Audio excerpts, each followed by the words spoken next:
Сайн байцгаана уу хүн үзэгчдээ. Өнөөдөр манай дефактоны түүхийн зочноор хоёр эрдэмтэн оролцож байна. Хоёулаа Лондон Коллеж Их сургуульд ажилладаг, судалгаа хийсэн. За нэг нь хадагтай миний баруун гарт Ребекка Эмпсон, миний эсрэг ноён Дуламын Бум-Очир оролцож байна. Ребекка Эмпсон, Лондон Коллеж Их сургуулийн төслийн удирдагч. Профессор Ребекка Эмпсон Кембриж их сургуульд монголын ураг төрөл, бэр, хүүхдийн шинэ хандлага чиглэлээр докторийн зэрэг, Лондонгийн эдийн засгийн их сургуульд улс төрийн ухааны чиглэлээр бакалаврын зэргийг тус хамгаалжээ. Тэрээр Лондон Коллеж их сургуульд багш, Кембрижийн MUIS-ийн коллежид ахлах судлаач, Кембриж их сургуулийн нийгмийн антропологийн тэнхимд монголын түүх шашны антропологийн судлаачаар ажиллаж байсан. Профессор Ребекка Эмпсон Швед, Англи, Монгол, Франц, Орос хэлээр ярьдаг бөгөөд олон ном бүтээл хэвлүүлжээ.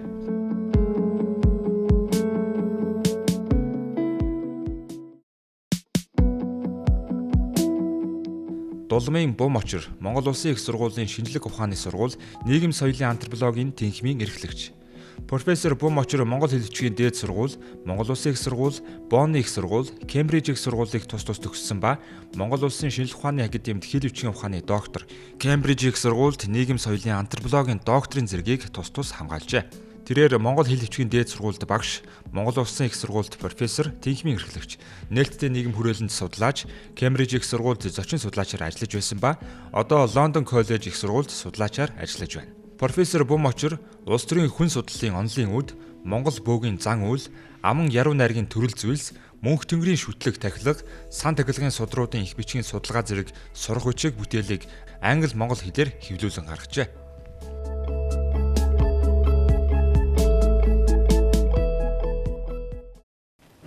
Good evening. Good evening. Let's talk about that project you have been doing and almost now completing. And what is that project about, Rebecca? Okay, well, thank you very much for inviting us today. For the last 5 years, we have been running a large project studying the boom-bust economy, mineral economy in Mongolia. And we're just coming to the end of the project. The project's funded by the European Research Council. And if you look at this period from 2012 to now, in terms of GDP figures, it would look on a graph like this in terms of the economy. But we're not looking at the figures in economic terms, but we're looking at how people themselves have experienced this huge fluctuation of the economy in Mongolia in different ways. And when I started the project, I wanted to make sure that we had a lot of collaboration with Mongolian researchers at the National University of Mongolia, so that it was because there was a flourishing anthropology department here in Mongolia. And so I made contact with my old friend, Bum-Ochir, who's an anthropologist here. And we started to craft a way of designing a project that would involve collaboration across the two universities. Okay, so 2 universities. Well, before we go in details, let's talk about anthropology. Why anthropology? What is that about?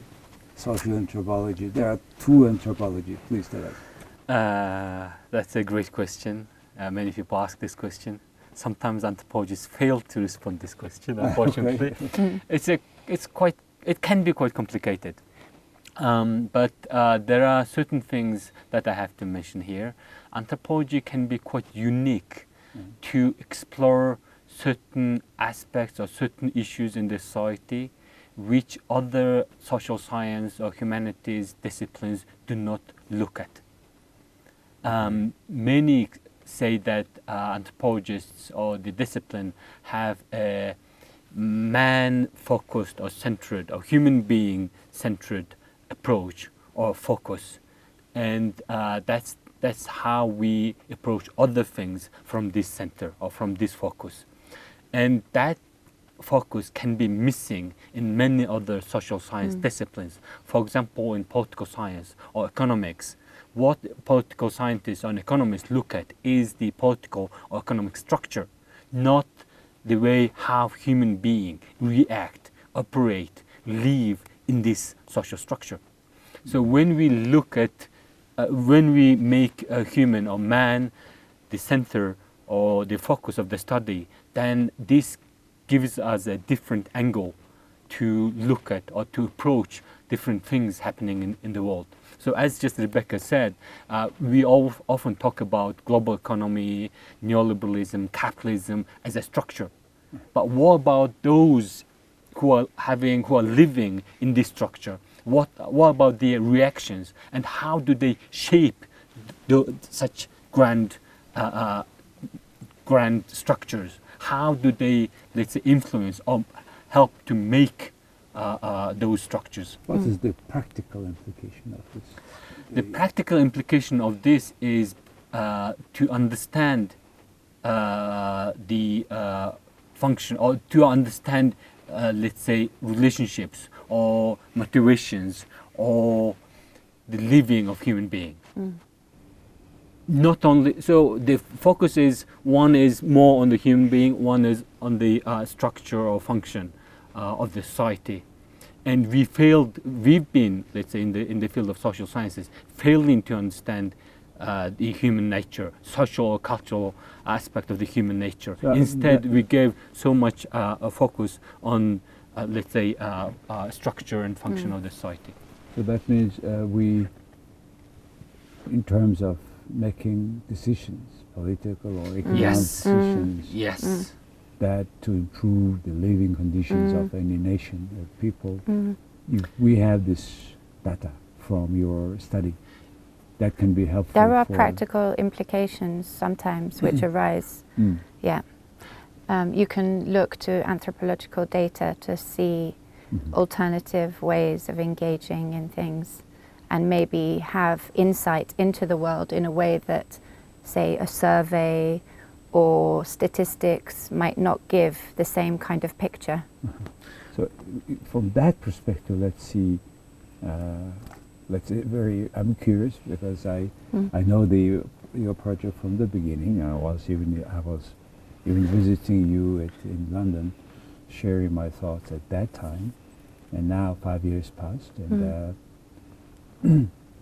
let's see how Mongolian people are accepting or receiving or absorbing what's happening in Mongolia during the last 5 years. What will be kind of conclusion of your study? Maybe you start. We've tried to distill some preliminary findings. What we found is that, well, as anthropologists, we conduct ethnography, so we conduct small-scale studies with people on the ground in different areas. And for our project, we tried to choose areas that might not seem initially to be obvious to study the economy. So one of our projects is looking at small-scale trade between China and Mongolia in the countryside, amongst countryside people. So, and another study was looking at debt relations, so how people get money from Lombards, from friends, from networks to start small businesses or do small-scale trade. Another study was looking at those who live in regions where there's a lot of mining, how they experience the economy changing. How do they perceive the changes as they're happening? How do they read the landscape? You know, in the area like Sogsetsi, for example, there's been a massive increase in dust. And how do their bodies react to the changes in the economy with the increase of dust? How does their living standards how have they changed over the last 5 years? Another study has looked at different property regimes in Ulaanbaatar and how people secure land. How do they make property out of land? And the construction industry, which, you know, is a fascinating example. It was so impacted by the economy over the last 5 years that a lot of construction obviously was stalled and then started in different ways, but this is an area where we found people really resorted to barter rather than money, which was really fascinating. And then also been looking at environmental movements in Mongolia, which is a really fascinating area in which people have responded to massive changes in the economy in really innovative and creative ways. So out of these different ethnographic studies, which seem really different, we actually found really similar themes emerging. And they're just preliminary findings because we're all writing up our data at the moment, but a lot of them are to do with broader classical themes like people's attitudes or understandings of what the state can offer has changed a lot. So really the state is continuing to implement a focus on individual forms of financialization, so promoting ideas about how to gain money, how to access cash, rather than implementing larger state projects or welfare projects. So this is what the state can offer for its people has changed. Ideas about debt have also changed a lot in Mongolia over the last few years. You know, these are very interesting for Mongolians to kind of make conclusion of those things that we are meeting every day here in the countryside people. And I saw and I understand it's quite a group of scientists. Who are they? Which kind of? Oh, in the project? Yes. Okay. Who are they? So it's we have 5 researchers who are based at the University College London, and 5 researchers in the National University of Mongolia. Okay. So there are 10 researchers in total. And then we have a advisory board based in Ulaanbaatar in Mongolia. And I should say the advisory board is composed of really diverse people from different sectors of society. So we deliberately chose people who might have contradictory views and could bring to our attention different perspectives from different sectors of society. So we had an environmental lawyer, journalist, economist, someone working in the government, someone working for a state institution, different people who have we've met with at different stages to hear about their perspectives of what's happening.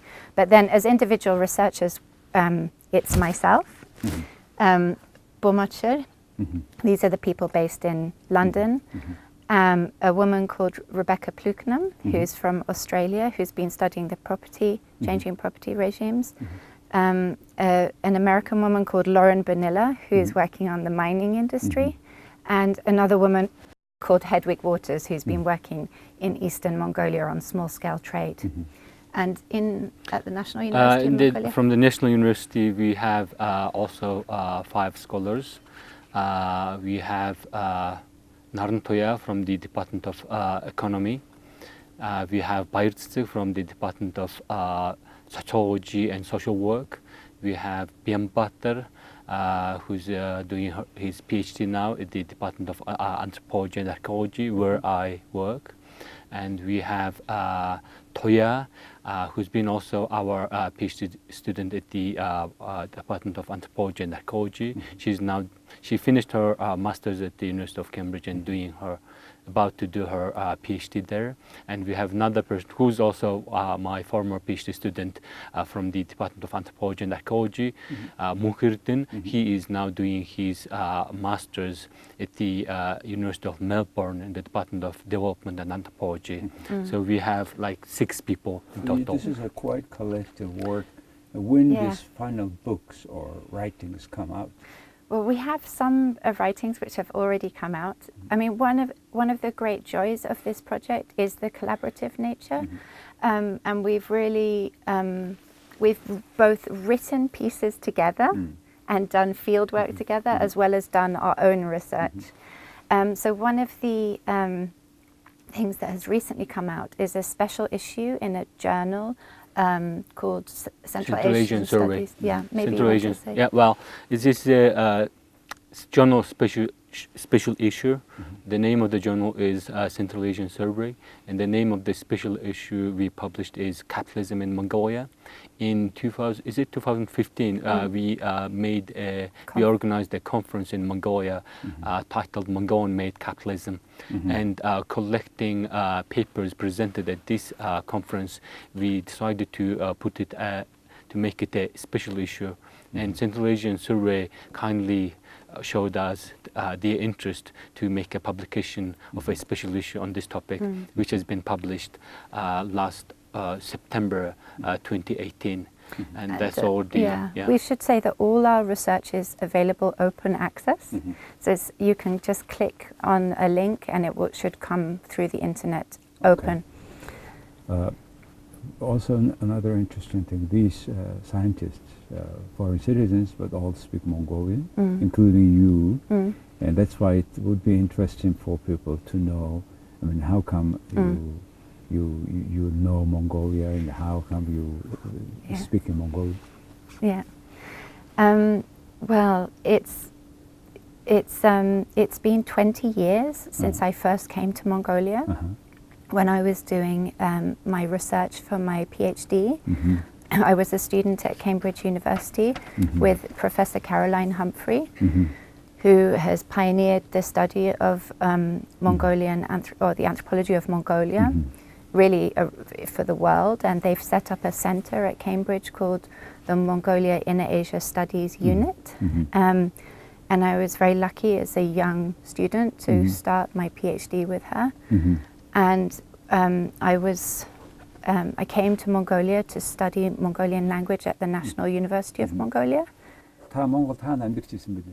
히티도 있어요. Тий, хэнтэд байсан. 히티도. Буурхудо бачрэт суманд. Бачрэт суманд юу хийж байсан? Ямар хайд байсан? Тэнд нэг бүрэтэлд байсан. Тий. Буурхудо нэг жил. Нэг жил. Байсан. Өнөөс аасан. Тий. Янз бүрийн тал барьсан. За, тал барьсан. хамгийн хэцүү нь юу вэ? Хамгийн хэцүүд нэг өдөр янз бүрийн хэцүү юм бас байсан. Өвөл бас жоохон хэцүү байсан. Тий. Нэг зүүнэнд бас гантэй байсан хэцүү байсан. Твэмэр их гарсан. Тий. Гол багтай голын ус багтай болсон. Тий. Тэгээд ийм нөгөө цагаагаар ондоо болно бас хэцүү байна да мал шинүүд. Тий. Хин Humphrey гоо би Лондонд юу Cambridge King's College Тий. багтан ярилцлага авсан. Хамгийн анхны Монгол судалгаа хийсэн барууны эмэгтэй гэж 70 хэдэн онд оюутан байсан. Монгол тэрийг ярьсан их гоё байсан. Сонирн байсан. Тэгээ та хоёр хоёулаа тэр хүнтэй ажиллаж байсан. Тэр хоёулаа тэр хүний шав. Та хоёр цуг PhD хийсэн тийм. Ребекка надаас өмнө Ребеккаг доктор хийж байхад би мастерт 2000 онд очсон.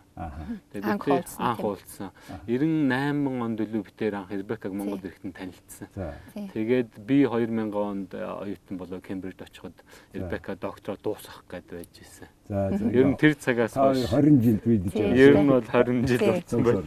Yeah. So let's go back to the particular set of I mostly do research on economy. And I'm very interested about the debt relations. Okay. You at times said that not to make the money, the locals are trading with Chinese. What kind of things they are trading? Okay. So one of the things we found is that everywhere in Mongolia you can take out a loan from a bank. Every sum has a bank now. And everyone is in debt in different ways. Okay, so this is the most pervasive thing. At the beginning, debt was considered shameful or maybe a bad thing, but now we have found that people work in sulje or networks to share the burden of debt in various ways. And debt is necessary to make a life for yourself and also to create relationships.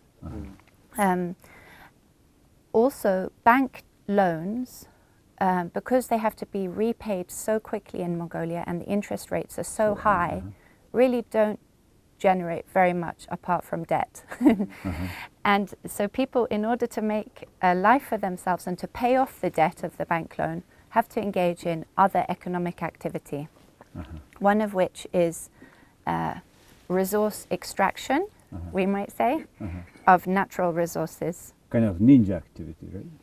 It can be different activities, including Could be ninja legal activities. or illegal. Yeah. Doesn't really Illegal. matter. And also including the roots of some particular Yeah.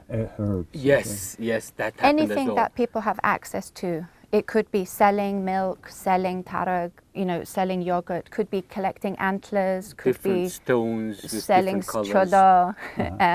cholo, fish. Anything that you can access in the natural environment. How come, for example, let's talk about ungutchulo, stones that or antelopes, right? How they can find their buyers, mostly in China, how they do it cross-border trading. It's everywhere. It's a very difficult topic to discuss, and we don't want to reveal all the things because this involves cross-border trading, We don't want and sometimes it can have some legal issues. So we can't really give a clear, let's say, description about how it all works because we have to protect our those people we study as well. But however, so let's not name the people, but however, this is a vast country. It's impossible to have a very proper border lines, check it One every of the day. things I found in the last 20 years since I've been here is that the border crossings have expanded enormously in Mongolia. So Legally and illegally. almost every sum has a border crossing now. So there's lots of opportunity for different kinds of trade. And yet, not at the gate, we have customs or everything, and it's very hard to have it.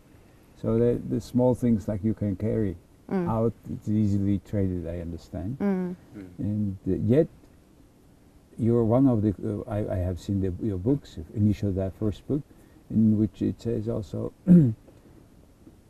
people borrow money because it's available. Bank is there everywhere. You go and borrow money, put collateral of your ship or whatever you put, small money. Then the time comes, you don't have a pay. Then they are more engaged in this sort of trading. Is it Exactly. mostly the motivation? Yeah. And what we found is that when they need to raise funds to pay off debts, people work collaboratively to help each other raise those funds. And this is where the sulje or network is really important because people, especially from Udирдагч help each other and they give the Bolamjing wheat, so they give a good price, not extractive, not a bad price, but they always give a good price. So in a way, you are noticing that now kind of cooperative. Similar, In creating their own If some cooperatives. of them community member is in big debt, Yeah, the remaining get together and pay. yeah, The idea comes up with this Mongolian term, bolamjiun, this good price Yeah. thing. And that bolamjiun is a very flexible and locally acceptable rate. yeah. And that negotiation on bolamjiun and the network which concentrates around the idea of bolamjiun helps local people to pay back their Yeah. loans. So it's an ethical trade in a way. It's not extractive, it's not profit driven. Now, let's talk a bit about that. You're, as a researcher, is very interesting because you are Mongolian who mostly spend a lot of years abroad. You are a foreigner who spent the years in Mongolia, and in a way, we are kind of a global approach. Yeah. You made a conference, Mongolia made in Mongolia capitalism, or Mongolia made capitalism. How do you find that capitalism in Mongolia? Is it good for people or is it bad? What is your take? It's good for some people, it can be bad for some people. It's really difficult to judge. We can't, anthropology tend to not bring some judgmental approaches on these things. Of course, and then it's very difficult to define how it's been good and how it's been bad. And there is increasing debate whether it's been good or bad. And we can basically refer or reference different people and list certain aspects which has been good, and many will also come with a different list, will probably and explain why it's been bad, etc. And as scholars and anthropologists, it's kind of difficult for us to define the goodness or badness of it. I mean, of course, we can name so many bad. As a person, we can probably name lots of bad things. But as a scholar, it can be quite a, scientifically speaking, can be quite a difficult thing to do. But of course, we have both. We are experiencing both. For example, I mean, we are experiencing. Let's say not. Let's not title them good or bad. Let's title them like some changes. For example, you've been talking about theft. The idea of theft was not culturally accepted in Mongolia, but now it's culturally accepted. It's part of life. Part of life. So that's how the let's say people's perceptions are changing in Mongolia through this. So many might say that, well, this change is a bad thing because theft is not a good thing. So many would argue that, well, this is a bad change, for example. And it's been good that Mongolians always hesitated theft. So such. Yeah. What is your take? Well, one of the things we wanted to think about was, given that over the last 20 years, really, Mongolia has, in its move to democracy, has accepted and received lots of economic changes. These changes are also implemented in other countries, like mortgage schemes, bank loans, forms of what we call financialization, how money is arranged and utilized, the systems. If these are the same implemented in Mongolia as elsewhere, how are they received? Are they all received? Does it create the same global environment in every country everywhere? Or can we say different countries receive, shape, and make these systems differently when they receive them because they have existing social structures, forms of hierarchy, power relations, which mean that the way that they are implemented, experienced, shaped, made differently. Can you say somehow that are we on the right way or on the wrong way? Yeah. That's a difficult question. I think. First of all, there's no choice. Well, we are in the water anyway. So, Yeah. so what is that? Is a good way or I bad? think, well, there are so many bad things happening, but considering current political economy of Mongolia, I think it is on the right track. It is going to take some more time, but I'm not responding as a scholar. Probably I'm responding as a Mongolian, as a person. I think it is on the right track now. Going to the right track, maybe. If What do not- you think? I think there have been like ups and downs, and there's been fast-moving times and slow-moving times and dark times and exciting times. But it seems now we're emerging out of this kind of up and down, maybe, and there's a more consistent, slower pace to things, which might be better. But I think we've learned a lot, and the good thing in Mongolia is we can critique what happened.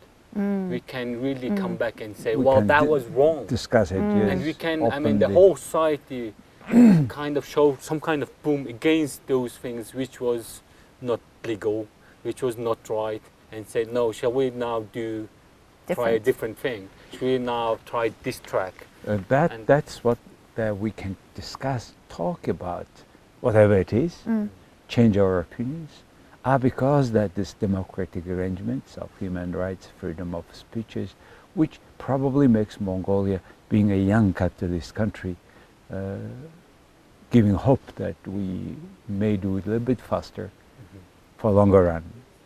Would you agree? Compare with other Kazakhstan even. Kazakhstan is economically wealthier, but I think, or compare with Uzbekistan, etc. What is your take on that? I couldn't discount the importance of the so-called democracy we have in Mongolia, but I wouldn't call it completely American and completely like 1990s driven. I think we already have had some, let's say, democratic ideas before 1990s. Imagine after the first constitution of Mongolia, in the first constitution, we had so many things to do with, to support, for example, women's rights. I'm not saying that in fact, in the reality, everything worked very well.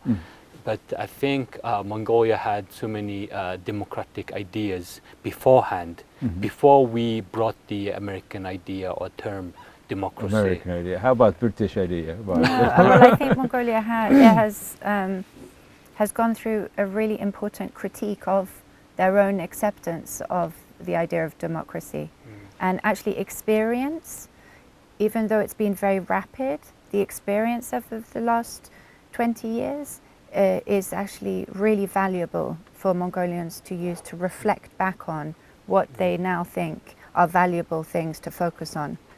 Well, now because the time is finished, I just want to share with you that this sort of study, what you do, is very important from your perspective to give us that picture, so that we comprehend what is done, what we could do better, and how, in general, most important to the people, as you said, accepting all these changes. So I think it is important for politicians to make economic decisions, and for market to do also. So I would like to thank you both for a wonderful conversation, and we're looking forward for that final report you made. Thank you so much. Thanks. Thank you very much. За хүн үзэгчдээ өнөөдөр манай дефакто нэвтрүүлгийн зочноор энэ Монголд энэ нийгэм яаж өөрчлөгдөж байгааг судалсан нэг 10-аад эрдэмтэд байна. Энэ эрдэмтдийг төлөөсөн юм хоёр профессор, доктор хоёр хүнийг оролцууллаа. Ребекка Эмпсон, Дуламын Бум-Очир. Их баярлалаа.